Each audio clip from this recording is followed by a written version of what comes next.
নমস্কাৰ মই মৌচুমী লস্কৰ মই এনেকে ভিডিঅ' বনাই কোনো দিনাখনে সোশ্যাল মিডিয়াত দিয়া নাছিলো কিন্তু মই আজি বাধ্য হলো আপোনালোকৰ ওচৰলৈ আহিবৰ কাৰণে মই আজি ক'ব বিচাৰিছো আমাৰ চিৰঞ্জীৱ থিয়েটাৰৰ প্ৰযোজক দুলুমণি দাসৰ বিষয়ে তেওঁ কি ভাষাৰে একচুয়ালি সম্বৰ্ধনা জনাবৰ কাৰণে তেওঁৰ কাৰণে হয়তো দুই এটা শব্দ কমেই পৰি যাব গোটেইখিনি শব্দ ইউজ কৰিলো আমাৰ অসমীয়া ভাষাৰ সুৰ লম্পট অসৎ অসভ্য অভদ্ৰ তেওঁ কি বুলি সম্বৰ্ধনা জনাম তেওঁ এজন এনেকুৱাই ব্যক্তি যিজন ব্যক্তি মানে ক'বলৈ তেওঁ কি ধৰণে সম্বৰ্ধনা জনাম একো ভাষাই নাই মোৰ হাতত মই তেখেতৰ থিয়েটাৰত 2 বছৰ কাম কৰিলো মই যোৱা বছৰ তেখেতৰ থিয়েটাৰতে আছিলো আৰু যোৱা বছৰ আগৰ বছৰ তেখেতৰ থিয়েটাৰতে কাম কৰিছিলো আৰু মোৰ ভাগ্যই বেয়া আছিল মই অহা বছৰ যেটো আহি থকা বছৰ সেই বছৰৰ কাৰণে মই চিৰঞ্জীৱ থিয়েটাৰতে চুক্তিবদ্ধ হৈছিলো কিন্তু কেনসেল হল মই যোৱা বছৰ থিয়েটাৰত থাকিলো কিন্তু মই যোৱা বছৰ চিৰঞ্জীৱ থিয়েটাৰৰ পৰা পইচা নাপালো একচুয়ালি মই বুলিয়ে নহয় কোনোৱে পইচা নাপালে বুলিয়ে ক'ব পাৰি মোৰ চিৰঞ্জীৱ থিয়েটাৰত যোৱা বছৰ চিৰঞ্জীৱ থিয়েটাৰ চলি থকা অৱস্থাত মোৰ ধুবুৰী গৰিপুৰত এটা কেছ হৈছিলে মোৰ সেটিংছৰ লৰাজনে মোক অভদ্ৰামি কৰাৰ কাৰণে মই সেটিংছৰ লৰাজনক চৰিয়াইছিলো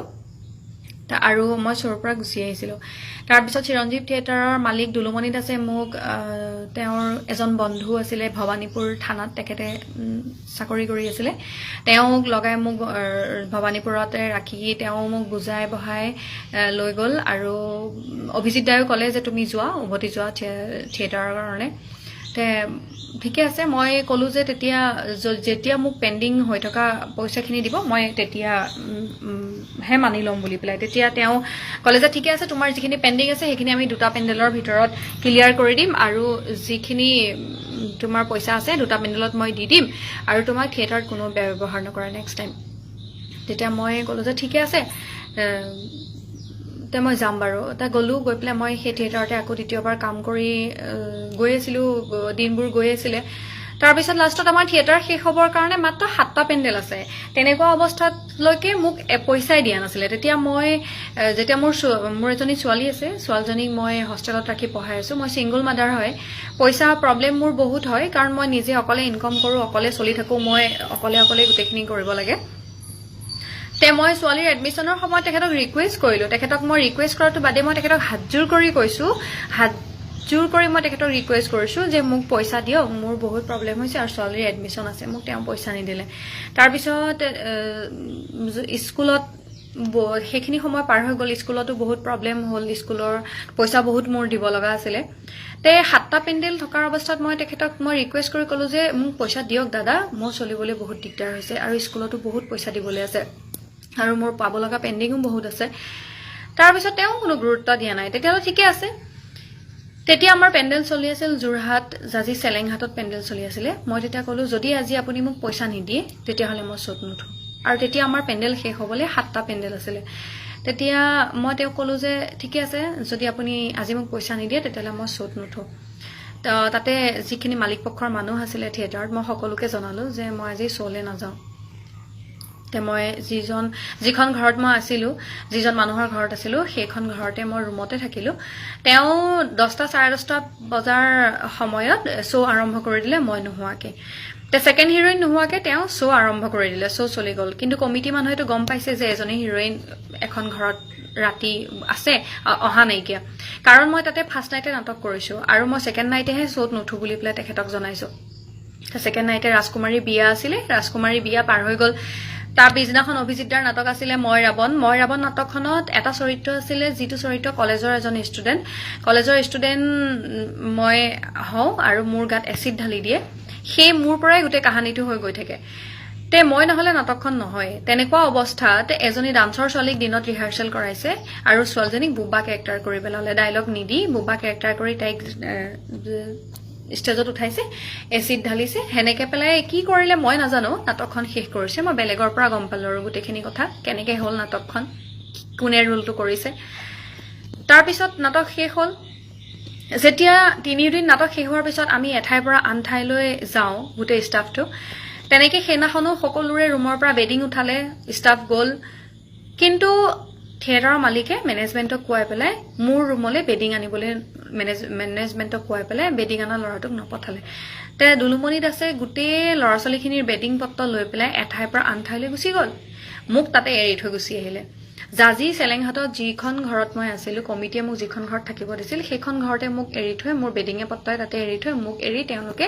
ষ্টাফটো লৈ পেলাই নেক্সট পেণ্ডেল পहुঁচি গ'ল তেতিয়া মোক তাতে মানুহ ঘৰে কৈছে যে তোমালোকৰটো ষ্টাফটো গ'ল তুমি কিয় ইয়াত আছা কমিটি মানুহো গম পোৱা নাছিলে কথাটো তেতিয়া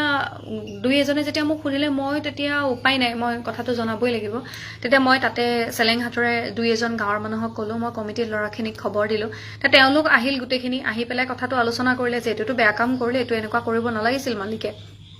আৰু মালিকে ফোন কৰি পেলাই সেই কমিটিৰ এজন ল'ৰাক ফোন কৰি পেলাই কৈছে যে তাই তাৰ পৰা যেনেকৈ আহে তেনেকৈ আহক তোমালোকে তাইক হেল্প নকৰিবা তাইনো তোমালোকৰ কোন হয় তোমালোকে তাইক হেল্প নকৰিবা কোনো দৰকাৰ নাই তাইক হেল্প কৰা তেতিয়া কমিটিৰ ল'ৰাজনে ক'লে যে তাইক আমাৰ ফালৰ পৰা আমি কি হেল্প কৰোঁ কি হেল্প নকৰোঁ সেইটো আমাৰ কথাহে সেইটোত আপুনি মাত দিয়াৰ কোনো প্ৰয়োজন নাই বুলি ক'লে তে মই ক'লো যে দাদা আপোনালোকে পুলিচক খবৰ দিয়ক পুলিচক খবৰ দিয়াৰ পিছত কি হয় দেখা যাব তেতিয়া তেওঁলোকে ক'লে যে পুলিচক খবৰ দিব নালাগে আমি আমাৰ ফালৰ পৰা কিমানখিনি হেল্প কৰিব লাগে আমি কৰিম আৰু তোমাক আমি ঘৰ পहुঁচাই দিম তাৰপিছত মই সঞ্জয়ক ফোন কৰিলোঁ যিজন আমাৰ মেনেজমেণ্টৰ ল'ৰা ক'লো যে সঞ্জয় মই নেক্সট পেণ্ডেল গৈ আছোঁ তুমি মোক ৰুমটো দিবা তেতিয়া সঞ্জয় ক'লে যে নাই বাইদেউ আমাৰ মালিকে কৈছে আপুনি আহিব নালাগে আপোনাক বোলে হেনো কোনো প্ৰয়োজন নাইকিয়া আৰু আপুনি আহিলে কথা বেয়া হৈ যাব মোক ক'ব দিছে যে খবৰদাৰ তাইক আহিব মানা কৰিবি আহিলে কথা বেয়া হৈ যাব তেতিয়া মই ক'লো যে কি মানে মোক কোনো পইচা দিয়া নাই মোক বিদায় দিয়া নাই মোক কোনো ফোন কৰিও কোৱা নাই যে আমাক আজিৰ পৰা কোনো প্ৰয়োজন নাই তেতিয়াহ'লে মোক ইয়াতে এনেকৈ এৰি থৈ গ'ল যে কাৰণটো তেতিয়া ক'লে যে মই একো নাজানো আপুনি আহিব নালাগে আপোনাক আহিব মানা কৰিছে দুলুমণিত আছে তো ঠিকে আছে তো কমিটিৰ ল'ৰাখিনিয়ে মোক গাড়ী টিকেট কৰি পেলাই ৰাতি নাইট চুপাৰত উঠাই মোক গুৱাহাটী পহুঁচাই দিলে মই গুৱাহাটী আহি পাই গ'লোঁ তাৰপিছত মই আকৌ সঞ্জয়কে ফোন কৰিলোঁ মালিকক কণ্টেক্ট কৰিব নোৱাৰি তেতিয়া সঞ্জয় ক'লে যে বাইদেউ আপোনাক লাষ্ট পেণ্ডেলৰ দিনাখন খবৰ কৰিব দিছে আপোনাক লাষ্ট পেণ্ডেলত কথা পাতিব তো ঠিকে আছে মই ৰখিলোঁ পেণ্ডেল শেষ হোৱালে তাৰপিছত আমাৰ লাষ্ট পেণ্ডেল এপ্ৰিলৰ 6 তাৰিখ আমাৰ নলবাৰীত পেণ্ডেল শেষ হ'ল তেতিয়া মই তেখেতক ফোন কৰোঁহে কৰোঁ তেখেতেতো ফোন ৰিচিভ নকৰে তাৰপিছত মই আকৌ সঞ্জয়কে ফোন কৰিলোঁ সঞ্জয়ক ক'লোঁ যে সঞ্জয় কি হ'ল তেতিয়া ক'লে যে বা আপোনাৰ কথা দেখোন দুলুমণিত আছে একো কোৱা নাইকিয়া তে মইনো কি কৰিম তেতিয়া মই বোলো ঠিকে আছে তাৰপিছত পেণ্ডেল শেষ হ'ল মই এদিন চালোঁ দুদিন চালোঁ 3 নম্বৰ দিনা মই উপায়বিহীন হৈ হাউলি থানালৈ গ'লোঁ হাউলি থানালৈ গৈ মই হাউলি পুলিচৰ লগত কথা বতৰা পাতিলোঁ তাৰপিছত তেখেতক মাতি আনিলে তেখেতে কৈছে যে মোক পইচা দিয়াখিনিতো তেখেতৰ নামেই নাই তাৰ উপৰি কৈছে যে তেখেতে মোৰ পৰাহে পইচা পায় তেখেতৰ থিয়েটাৰৰ কিছুমান নিয়ম আছে সেই নিয়মখিনি মতেদি তেখেতেহে মোৰ পৰা পইচা পায় আৰু তেতিয়াতো মই নিজে আচৰিত কি হ'ল তাৰপিছত আৰু যোনদিনাখন মই হাউলি থানাত কথা পাতিবলৈ গৈছিলোঁ সেইদিনাখন হাউলি থানাৰে এজন তেখেতৰ লগত চিনাকি আছিল দুলুমণি দাসৰ লগত তেওঁ দুলুমণি দাসৰ ফোনৰ নাম্বাৰটো মোৰ পৰাই লৈ দুলুমণি দাসৰ লগত কথা পাতি অচিৰ ফোনৰ নাম্বাৰ দি দুলুমণি দাসৰ সৈতে তেওঁলোকে আগতীয়াকৈ গোটেই কথা বতৰা পাতি তেওঁলোকে মেনেজ কৰি থৈ দিছে আৰু মোক ৰাতি 8টা বজালৈকে হাউলি থানাত বহুৱাই ৰাখি 8টা বজাত কৈছে অচিয়ে যে তুমি এতিয়া যাব পাৰা তে আপোনালোকে চাওক ৰাতি 8টা বজাত যেতিয়া মোক হাউলি থানাৰ পৰা তুমি এতিয়া যাব পাৰা বুলি কৈছে তেনে অৱস্থাত মোৰ কি পৰিস্থিতি হৈছে মোৰ কেনেকুৱা অৱস্থা হৈছে তো মই হেনা গুচি আহিলোঁ তাৰ পৰা তাৰপিছত মই ভাবিলোঁ নাই নহ'ব এনেকৈ তাৰপিছত মই পিছদিনাখন বৰপেটা এছপিক লগ কৰিলোঁ বৰপেটা ডিষ্ট্ৰিক্টৰ এছপিক লগ কৰি মই বৰপেটা এছপিক গোটেইখিনি কৈ তাৰপিছত তেওঁ অচিক ক'লে অচিক কৈ কেছটো তেওঁৰ পৰা মই লিখাই আনি পিছদিনাখন হাউলি থানাত মই এখন এজাহাৰ দি দিলোঁ এজাহাৰখন মই দিলোঁ দিয়াৰ পিছত দুলুমণি দাসে দাবী কৰিছে আৰু দুলুমণি দাসে পুলিচৰ সন্মুখত কিছুমান এনেকুৱা মিছা কথা কৈছে যে গৌৰীপুৰৰ পৰা মই নিজে পলাই গুচি আহিছোঁ মোক কোনোবাই পলুৱাই লৈ আহিছে মই তাতে শ্ব' এৰি পেলাই গুচি আহিছোঁ আৰু থিয়েটাৰৰ নিয়মৰ মতেদি এতিয়া দুলুমণি দাসেহে মোৰ পৰা পইচা পায় দুলুমণি দাসক মই পইচা দিব লাগিব তে মই নিজে আচৰিত মই কাম কৰোঁ দুলুমণি দাসৰ থিয়েটাৰত দুলুমণি দাস হৈছে মোৰ থিয়েটাৰৰ মালিক মই তাতে কৰ্মচাৰী হিচাপে কাম কৰি আছোঁ কিন্তু দুলুমণি দাসক মই মানে কেনেকুৱা ধৰণৰ কি পইচা দিব লাগে তেখেতৰ থিয়েটাৰত এনেকুৱা কি নিয়ম আছিল যিটো মই ভংগ কৰিছোঁ যাৰ কাৰণে তেওঁ এতিয়া মোক দাবী কৰিছে মইহে দুলুমণি দাসক পইচা দিব লাগে তে মই ভ্ৰাম্যমান থিয়েটাৰৰ প্ৰযোজকসকলক সুধিব বিচাৰোঁ তেওঁলোকে থিয়েটাৰত এনেকুৱা কি নিয়ম কৰি থৈছে থিয়েটাৰৰ নিয়ম ভংগ কৰিলে পইচা কাটে বুলি সেইটো এগ্ৰিমেণ্ট কৰোঁতে কোৱা হয় সেইটো মই জানো কিন্তু থিয়েটাৰত তেওঁ মোক নিজে জাজি চেলেংহাটত এৰি থৈ আহিছে 7টা পেণ্ডেল থাকোঁতে তাৰপিছতো থিয়েটাৰৰ মানে প্ৰযোজকক মই কি পইচা দিব লাগে তেওঁ মোক থিয়েটাৰত কাম কৰাৰ বাবদ তেওঁ মোক পইচা দিয়াই নাই তেওঁ যিখিনি মোক পইচা দিব লাগে সেইখিনিতো মোক দিয়াই নাই আৰু উল্টি এতিয়া মোক দাবী কৰিছে যে তেওঁহে মোৰ পৰা পইচা পায় তাৰপিছত সেইদিনা আমাৰ যিটো ঘটনা ঘটিল প্ৰাঞ্জনা বাৰ লগত যিটো ঘটনা ঘটিল মই সেই ঘটনাটো চাই পেলাই মই সেই নিউজখিনি সেইকেইদিন চাই মই পৰহি দিনাখন প্ৰতিদিন টাইমৰ অফিচলৈ গ'লোঁ প্ৰতিদিন টাইমৰ অফিচলৈ গৈ পেলাই মই প্ৰতিদিন টাইমৰ অফিচত যেতিয়া মই মোৰ এই কথাখিনি গোটেইখিনি পাতিলোঁ কথাখিনি তেওঁলোকৰ লগত আলোচনা কৰিলোঁ তেতিয়া প্ৰতিদিন টাইমৰ ফালৰ পৰা হাউলি ডিআইজিলৈ ফোন কৰিলে ফোন কৰাৰ পিছত তেখেতক কেছটো চাই দিব দিলে চোৱাৰ পিছত মই গম পাইছোঁ পৰহি দিনাখন দুলুমণি দাসে মোৰ ওপৰতো এটা কেছ কৰি থৈছে তেতিয়াহে মই গম পাইছোঁ পৰহি দিনাখন যে দুলুমণি দাসে মোৰ ওপৰত এটা কেছ কৰি থৈছে আৰু তেওঁ মোৰ এগ্ৰিমেণ্ট পেপাৰো জমা দি থৈছে তেওঁৰ লগত মোৰ যিখন চুক্তিবদ্ধ হৈছিল এগ্ৰিমেণ্ট পেপাৰ কিন্তু আচলতে মই আপোনালোকক জনাওঁ দুলুমণি দাসৰ লগত মোৰ কোনো চুক্তি কৰা এগ্ৰিমেণ্ট পেপাৰত মই কোনো চুক্তি কৰা নাছিলোঁ মই দুলুমণি দাসক কোনো দলিলতে সাইন কৰি পেলাই মই এগ্ৰিমেণ্ট কৰা নাছিলোঁ আমাৰ কেৱল মুখেৰে কথা বতৰা পাতিছিলোঁ আমি মুখ জবানতে আমাৰ এগ্ৰিমেণ্ট হৈছিলে তেখেতে মোক যিখিনি কথা কৈছিল মই তেখেতক যিখিনি কথা কৈছিলোঁ আমাৰ বিশ্বাসৰ ওপৰতে মোৰ এগ্ৰিমেণ্ট হৈছিলে কিমান টকাত থাকিবা কি কৰিবা কিন্তু কোনো দলিলত সাইন কৰা নাছিলোঁ তে মই নিজে আচৰিত যে তেওঁ মোৰ ওপৰত এটা কেছ কৰি থৈছে মুখহে দাবী কৰিছে এতিয়া মোৰ পৰাহে তেওঁ বোলে হেনো পইচা পায় তেওঁ মোৰ পৰা বোলে হেনো বহুত ক্ষতি হৈছে সেইটো কাৰণে এতিয়া মোৰ পৰাহে তেওঁ পইচা পায় আৰু তেওঁ এগ্ৰিমেণ্ট পেপাৰো জমা দিছে পুলিচক তে তেওঁ কোৰ এগ্ৰিমেণ্ট পেপাৰ জমা দিলে তেওঁ কেনেকুৱা ধৰণৰ কি এগ্ৰিমেণ্ট পেপাৰ জমা দিছে